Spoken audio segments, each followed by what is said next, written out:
ఈ IVR survey ఎక్కడ ఇదంతా ఉట్టు ఫేక్ అని ఇప్పుడు నిజం అవుతుంది సార్. ఎవరైనా కిమిడి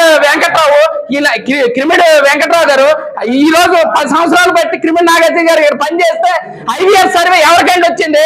ఒకసారి ఐవీఆర్ సర్వే ఎవరు బయట పెట్టు, ఎవరు ఇక్కడ ఐవీఆర్ సర్వేలో పోస్ట్ వచ్చారో ఆనకివ్వండి, అప్పుడు మేము మీద నమ్మకం కలుగుతుంది. కానీ తప్ప ఈ తెలుగు యువత నియోజకవర్గ పరిధి నుంచి మేము మరీ హెచ్చరిస్తున్నాం. సీట్ ఎట్టి పరిస్థితుల్లో మార్చకపోతే మాత్రం మూకుమ్మడిగా మొత్తం అందరూ రాజీనామా చేసి 4 మండల తెలుగు మండల అధ్యక్షులు, నియోజకవర్గ తెలుగు యువత అధ్యక్షులు ప్లస్ గ్రామ పార్టీ అధ్యక్షులు వీళ్ళందరూ రాజీనామా చేస్తూ మీకు ఇదే ఫైనల్ హెచ్చరిక. మీరు మార్చుకోవాలి నిర్ణయాన్ని. ఈ రోజు తెలుగుదేశం పార్టీ అధిష్టానం తీసుకున్నటువంటి నిర్ణయం చాలా తప్పు. మేమందరం కూడా ఒకటే చెప్తున్నాం, నాగార్జున బాబు గారు 2019 నుంచి 2024 వరకు కూడా ఎటువంటి సమస్య అయినా సరే పరిష్కరించారు. ఈ రోడ్డు ఎక్కారు, ప్రతి ఒక్కరు కూడా ఎదిరించారు.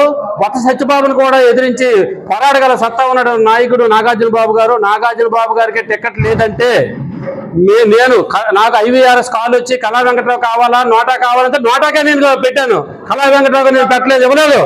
ఎందుకంటే మాకు కళా వెంకట్రావు అయితే మేము చెయ్యము.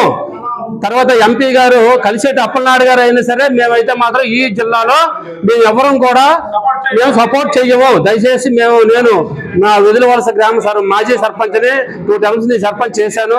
ఇప్పుడు మా అందరి తాలూకా నిర్ణయం ఏంటంటే ఎట్టి పరిస్థితి నాగార్జున బాబు టికెట్ రావాలి, నాగార్జున బాబు గారు అయితే ఇక్కడ గెలుస్తారు, లేదంటే మేము అందరం కూడా రాజీనామా చేస్తాము.